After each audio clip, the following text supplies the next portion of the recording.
Hello to anyone who cares, my name is Silentesque, and welcome back to another episode of Dream Daddy. And here we are, on date number 2, with Damien Bloodmarch. What a man. Nah, he's great, I love him. The night finally rolls around where I'm supposed to meet with Damien. The next day he had left another beautifully crafted letter thanking me for mine and agreeing to the evening. Amanda helps me pick out a nice outfit and I show up to the theatre a little bit early. It's a chilly night and the theatre is kinda crowded, but it's still nice. I mean, look at all the lights going on. You got a neon theatre. How do you do? I jump at the sound of his voice and turn around to see Damien right behind me. You almost gave me a heart attack. How long were you there for? I don't know. I just walked up. My apologies for frightening you. Was that thunder? Is it gonna rain soon? I didn't hear anything. Okay, Mr. Vampire. With your own soundtrack. What? What? What? Oh no. Regardless, the hour grows close. Sir, if you are a vampire, I am 100% okay with that. You can tell me anything. Shall we take our seats in the cinema? I must thank you again for purchasing our tickets. Please, allow me to repay the deed in Sour Patch Kids or perhaps Milk Duds. Let's do it. You're so generous. We get in line to buy snacks. As we're waiting, I hear a familiar voice behind us. Oh no. Who's it gonna be? Ugh, my dad's here. I turn around to find Lucien standing a few feet behind us with a gaggle of other goth kids. Hi, Lucien. How you doing? Lucien, how nice to see you. I didn't know you were coming to the theatre. I'm glad to see you spending some quality time with your friends. Whatever, Dad. And what movie will you be attending tonight? My friends are making me see some kids' movie about talking animals. I don't really care about it. Well, I do hope you enjoy your evening. We'll be watching Vampire Crusade 2, Evil Never Dies. Oh my. You? Watching that? Yeah, I thought Damien would enjoy it. I don't know, man. Amanda suggested it. We know it says in his bio what he likes, and I'm not sure this really fits into that category. Good luck with that, Dad. Lucien rejoins his friends, and I look over to Damien. This is a terrible, terrible idea. This is a terrible, terrible, terrible film to have chosen. It's not sophisticated. It's not a sophisticated film. Good luck with what? It's nothing. My son loves to tease. Can he just not stand the sight of blood or something? Because that would be really cute. We wait in line for a little longer, and Damien buys us snacks. He seems a little nervous. I wonder what's wrong. Dude, read the room. He probably doesn't like a lot of gore. Or maybe he just doesn't like the depiction of vampires because he feels misrepresented as one. This is terrible, terrible, terrible idea.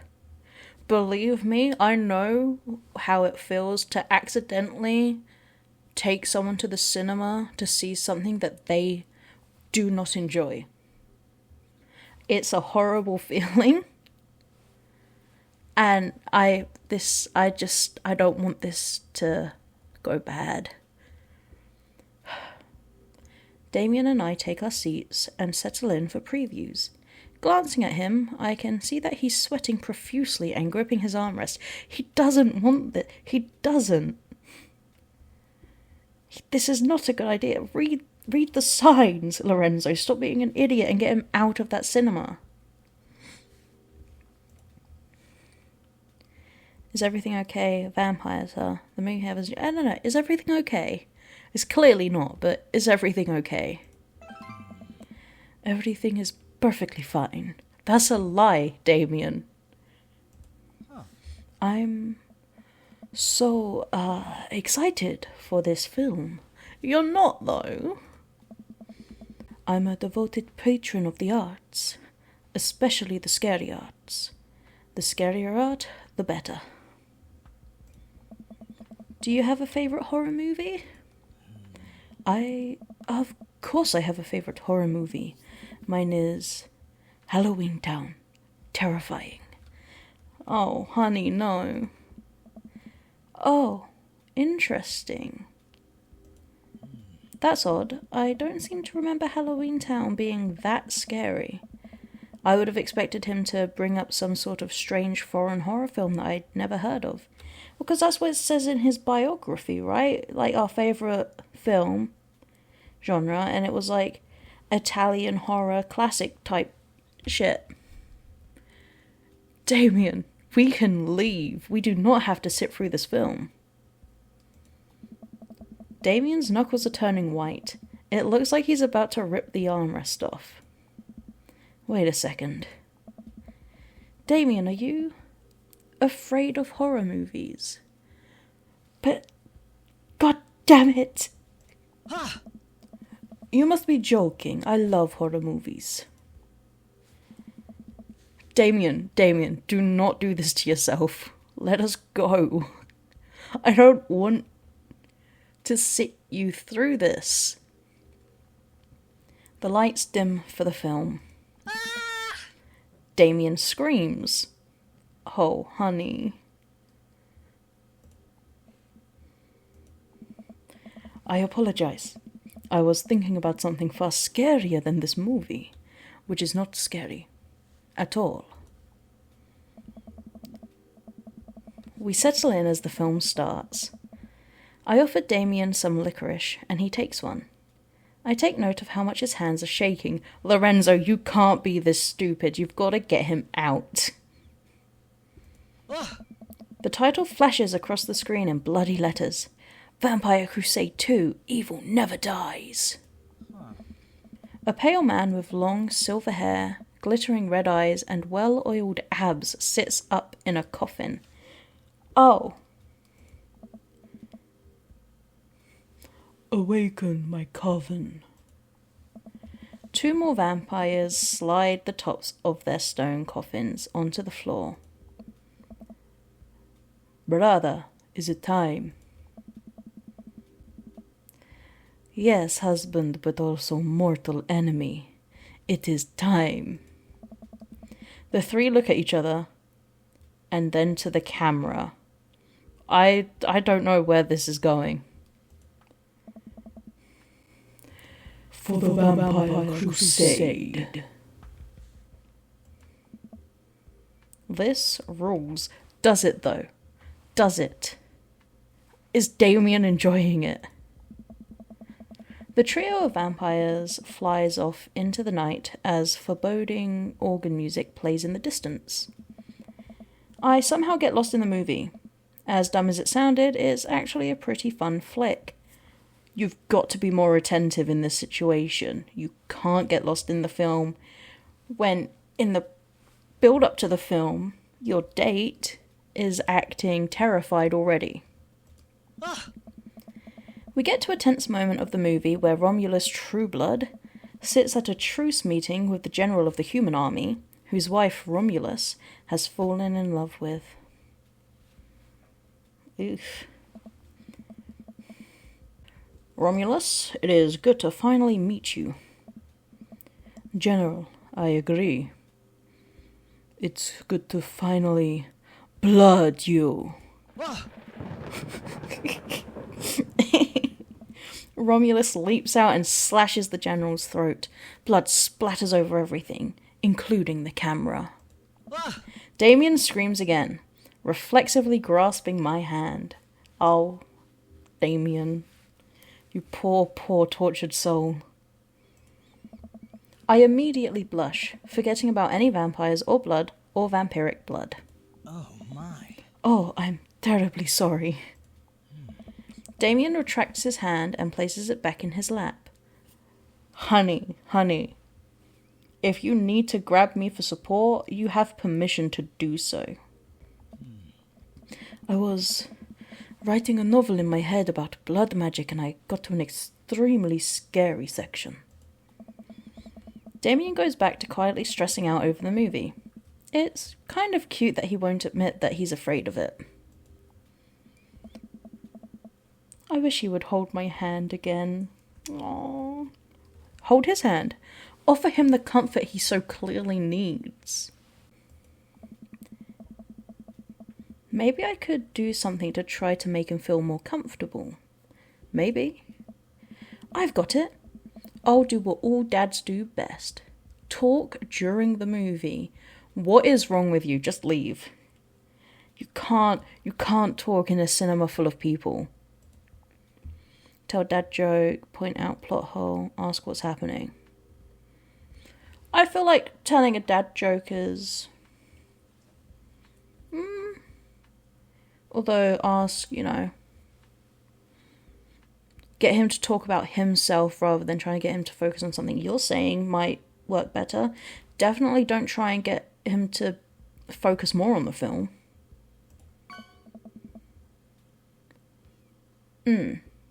I don't like that black smoke that just poured out behind him, insinuating that I did a bad job there.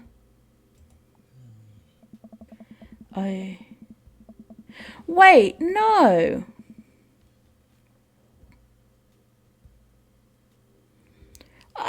That's not what I thought that option meant.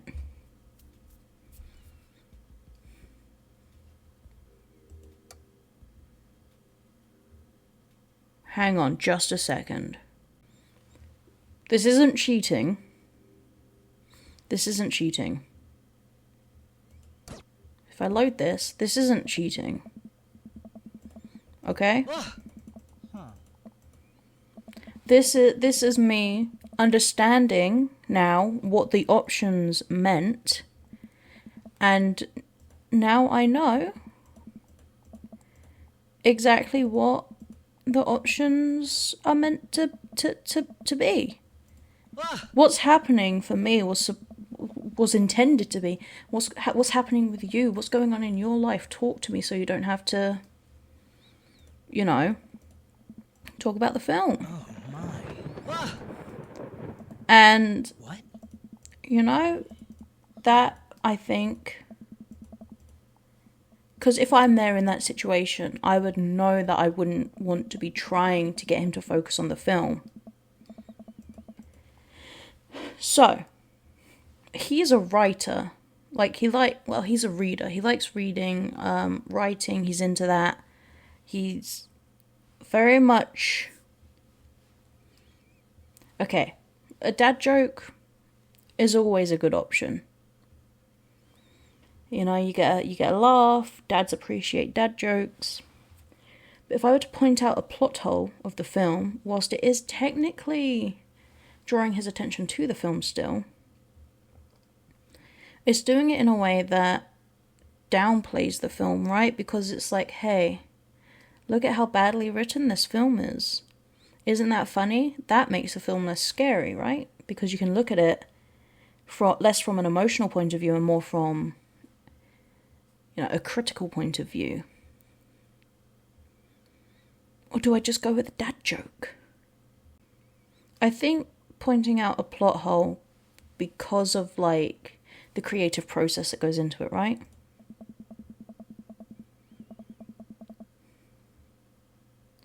Okay. Did you notice how that guard fired 7 bullets, but his gun only holds 6 bullets? Yes, that is absolutely unforgivable from a filmmaking standpoint. Okay. It's almost unwatchable. Okay. Okay. It's funny how it's so much easier to point out tiny mistakes in the works of others than it is to actually go create your own thing, huh?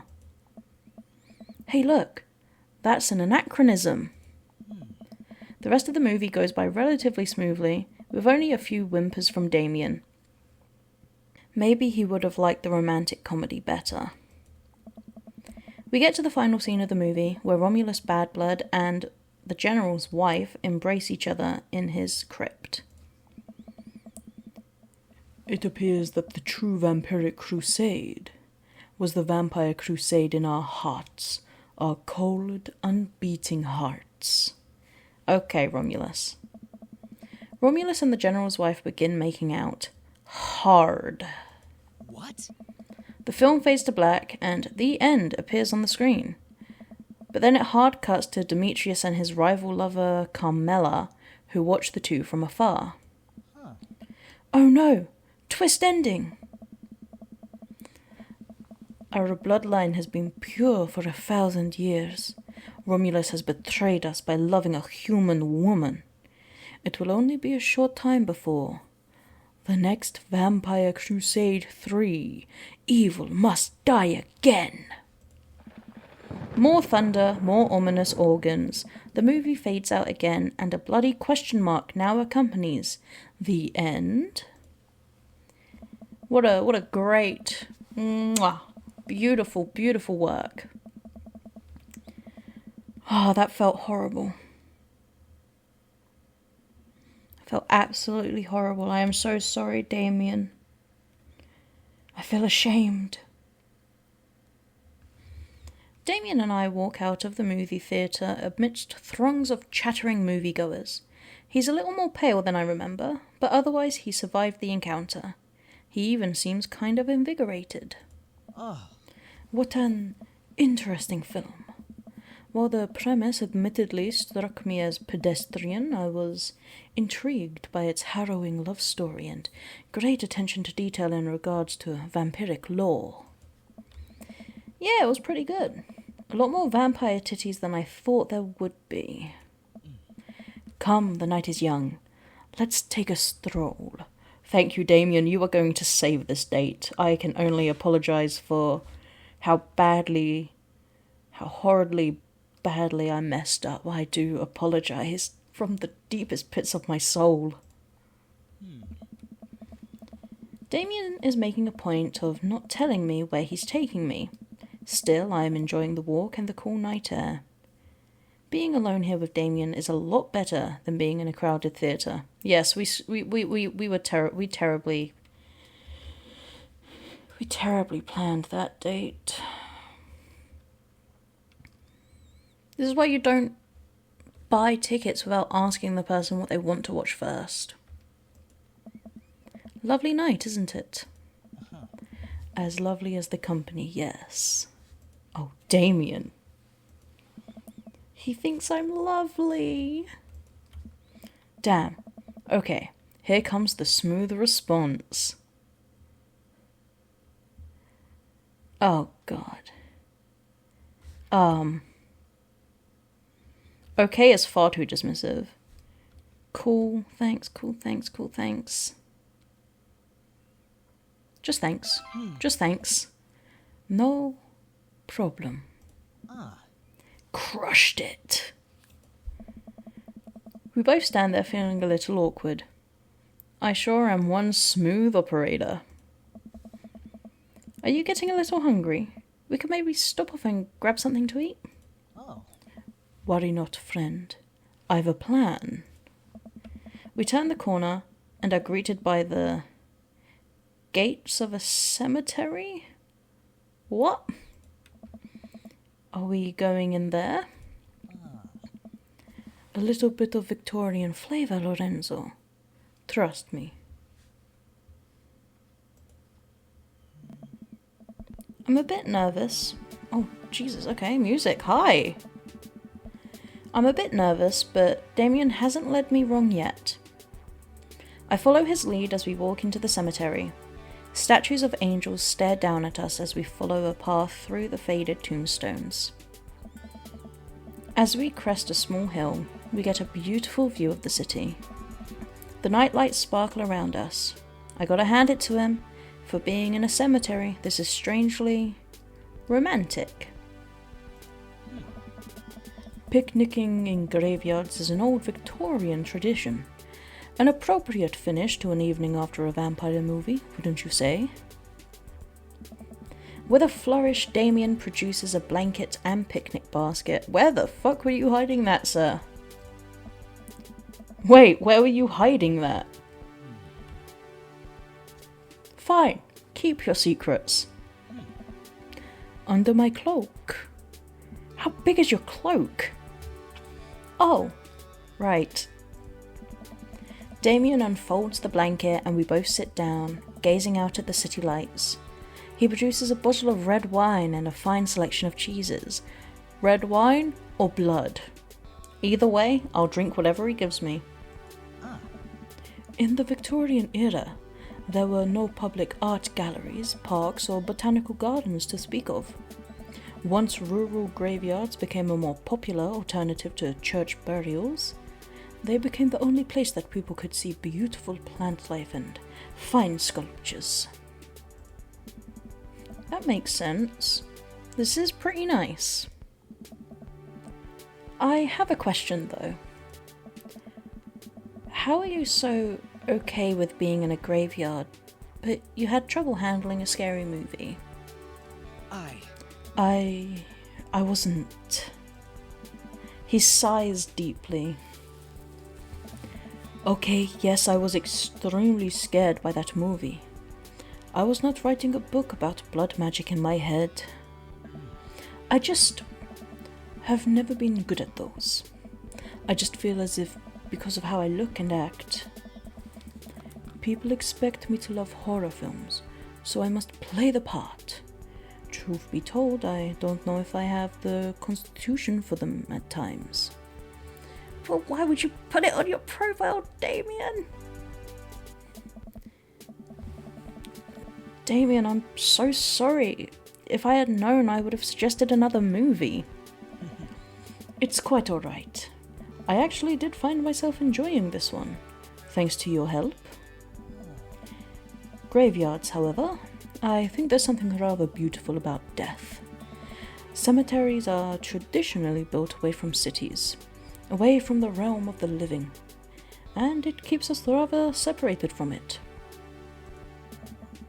To acknowledge death and become comfortable with it, I think, gives us a certain intimate knowledge of ourselves.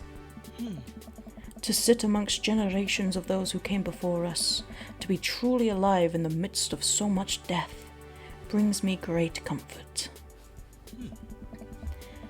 Death helps me appreciate life, to savor every second. We sit and enjoy our food and wine. I don't feel scared anymore. Never thought I'd be comfortable sitting alone in a graveyard at night, but I actually feel very peaceful.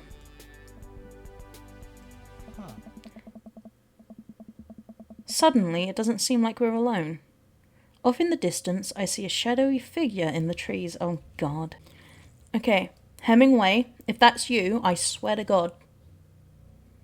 I swear to God, Hemingway. Just because I didn't buy you an e-cigarette. Or an e-liquid, my bad. What is that? I'm not sure. Or is it Robert the Wolfman? He could be skulking around a cemetery. It could be Amanda spying on me. Or your son spying on us. I'm sure it's fine. It noticed us. I'm paralysed with fear as it begins lumbering slowly towards us. Oh, okay. Its shape taking a more animal form, more feral. I look to Damien for help, but he's just as afraid and transfixed as I am. So, it could still be Robert. Oh, hang on. Could just be Brian's dog. Could be Brian's dog. I want to scream, but it's stuck in my throat. The creature is getting closer, moving faster. Ruff! There we go. Maxwell, I think is the name. Oh. It's a dog. Oh, it's not Maxwell. This is a tiny ass dog. As it finally comes into the light, the friendliest, dumbest little Boston Terrier I've ever seen pulls its owner towards us. Oh. The dog trots over to Damien and sniffs at his hands. Damien looks ecstatic. He ruffles the dog's fur happily. What a beautiful dog. Hey. We both look up, not expecting to see. I swear to God if it's Robert. Yep, I knew it. Wolfman. It was Wolfman. Thanks. Robert, what are you doing out here on this lovely evening? Hunting cryptids. What? What? Oh. I didn't know you had a dog. This isn't my dog. I found her wandering in the street. I put a leash on her and now we're walking around this graveyard together. You know what? That is such a wolf thing to do. You're alright, Robert. Hunting cryptids. Damien and I share a look. You know what? I dig it. You know, you do you, man. Oh. May I give her a treat? Sure. Wouldn't give her cheese, though. Not to worry. Damien reaches into the depths of his cloak and produces a small dog treat. What else is he keeping in there? Ah, the cloak of wonders. The dog laps up the treat and crunches away, tail wagging furiously. Damien continues to smooth down her fur. Thanks. My absolute pleasure. Damien shakes the dog's paw. Lovely to meet you, my friend. May our paths cross again. Robert and his dog disappear into the darkness again. Damien stares after them. I didn't know you liked dogs. Victorians love dogs, actually. Most Victorian women of high fashion would always be accompanied by a small dog such as a terrier or a Maltese. I think big dogs are nice too. Yeah, man, dogs are cool. I do believe we've had enough excitement for one night. What say we make our way home? Damien hops to his feet and extends a hand to help me up. I gladly take it, as my knees aren't what they used to be. He packs up his picnic basket and leads us out of the graveyard. As we begin the walk home, I take one last look at the cemetery. It really is beautiful. Like a proper gentleman, Damien walks me to my doorstep. Thank you ever so kindly for your company tonight. Yeah, I'm so sorry about the cinema, my guy. That was a terrible thing that I have done. Damien, it was my pleasure. Lorenzo, if you'll allow me, it would bring me great joy to offer you a token of my affection. Are you okay? Yeah, no, that's cool. I'm good with that. Damien reaches into his cloak and pulls out a folded, monogrammed handkerchief. He presses it into my hand. Oh my god. I'm being wooed. Wow, thank you, Damien. I will use this to dry my tears for those I've lost. I can't wait to sneeze on this. I'm gonna wave this at passing ships. Well, I won't sneeze on it.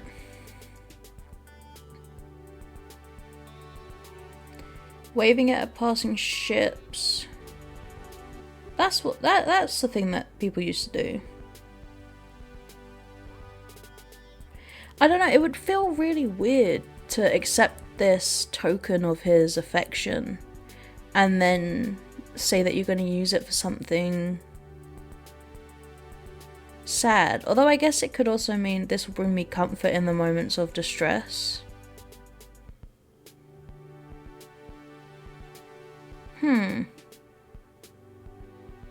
I know waving handkerchiefs at passing ships was a thing. It might still be a thing, I don't know, people may still do that. Let's go this one.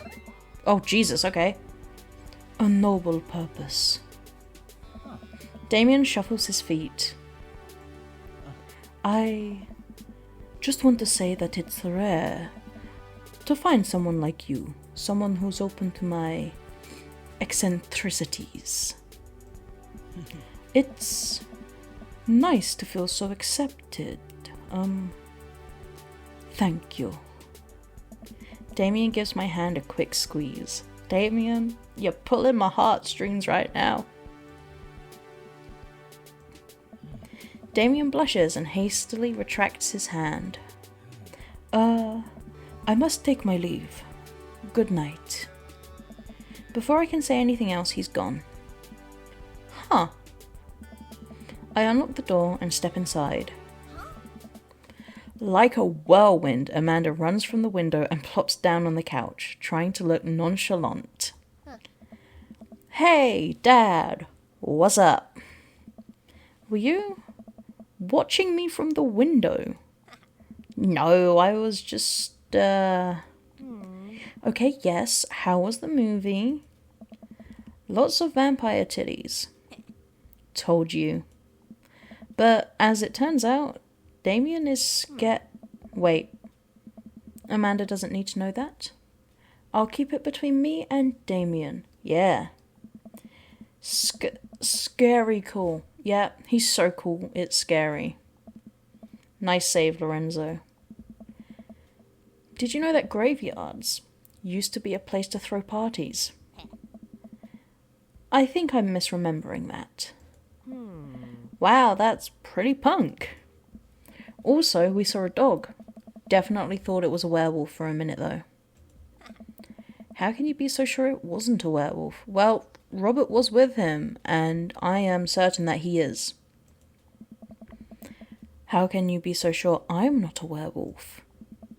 And how can I be so sure you're not a werewolf? Amanda's eyes narrow. I don't trust you.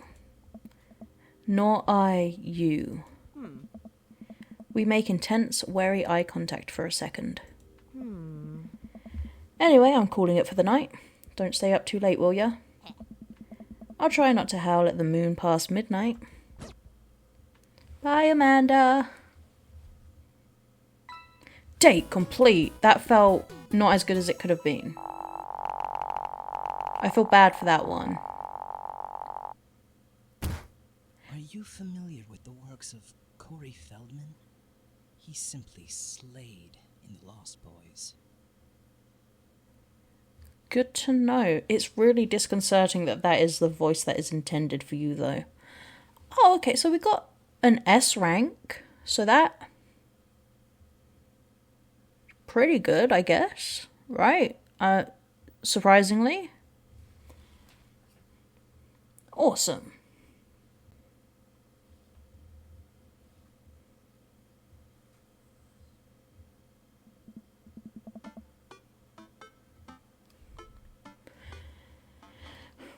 Well, it's been a long day.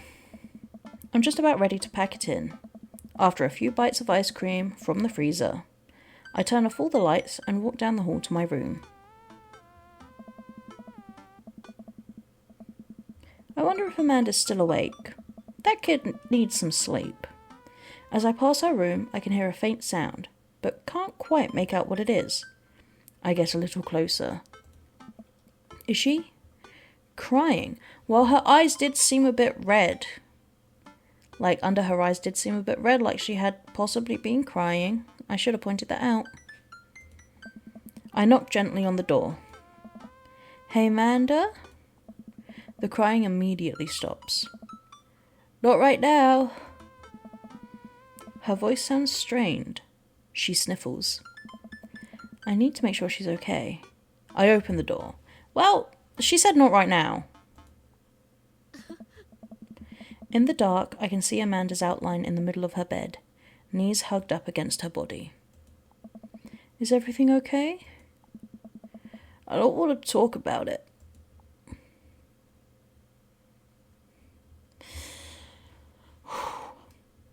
Okay, we're going to gently press, but we're not going to press too much.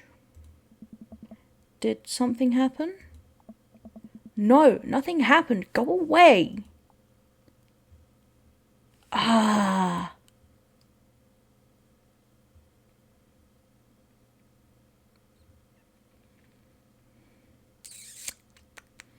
I don't want to press her too much.